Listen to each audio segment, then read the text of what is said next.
I'm Collin Goldsmith and I am the agent for Victoria and Tasmania. Let's start from the bottom up. 3 bed sections, high quality steel, perfectly welded, 5.4 metres of cut length. You can add as many bed frames as you want. The bed sections go together with dowel pins in 2 directions so that there can be no misalignment. Then you've got swing up log supports. They can be positioned from low to middle to high, wherever suits the log that you're trying to cut. To hold the log against the log supports, there are 2 dual purpose clamps. The clamps slide in and out.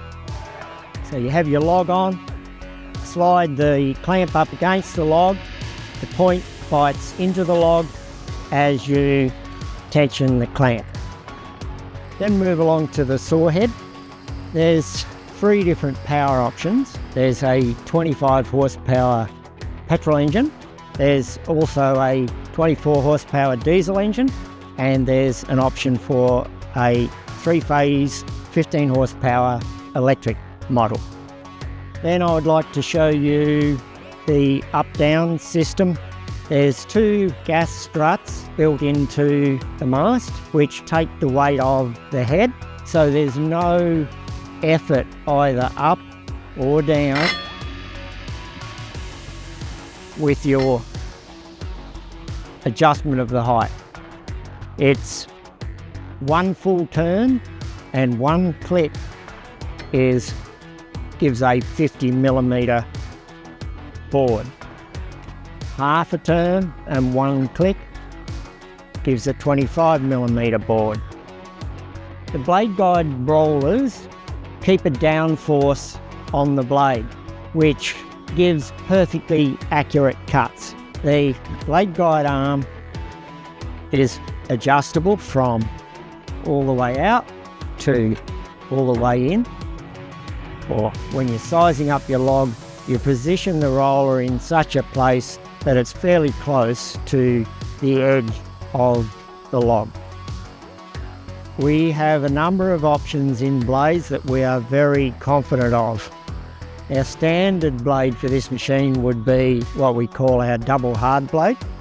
The other main option that's used is the tungsten carbide blades are absolutely essential if you're going to be cutting very high density timbers like ironbark or similar durability and hardness timbers.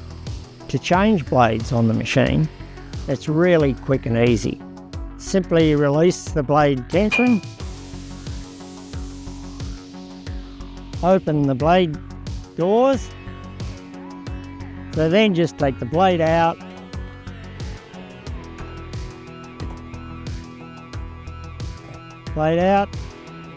pretend it's a new blade,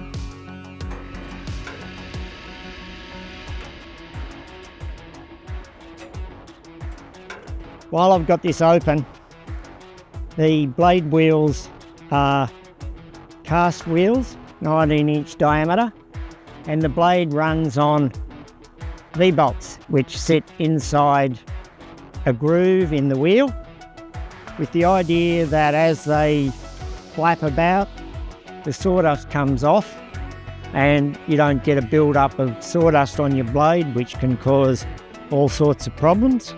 You don't ever have to get your wheels remachined. Simply change the belt and away you go again.